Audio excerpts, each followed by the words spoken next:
বলে তখন গুরুদেবে দাদা গুরুর জন্য স্বামী স্ত্রী মালাটা তো মালটা না ওই মুসম্বি রস যাকে বলে দাদা গুরু এটা পছন্দ করতেন।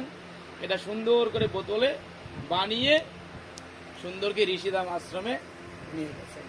ঠিক দুপুরবেলা গেছেন, ঠিক দাদাগুরু প্রসাদ পেয়ে ধ্যান মন্দিরে তিনি যোগনিদ্রায় আছেন। কারণ মহাপুরুষরা কখনো মোহনিদ্রা গায় না, যোগনিদ্রায় থাকে।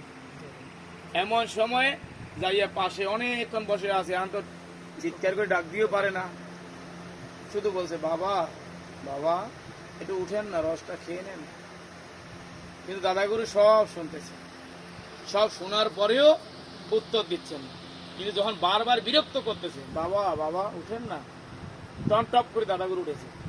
ও রস নিয়ে এসেছিস, দে আমার এই উত্তরীয়টারে খাওয়া। তখন এই যে গায়ের উত্তরীয়টা দাদাগুরু বাড়িয়ে দিয়েছে, খাওয়া এই কাপড়টারে খাওয়া।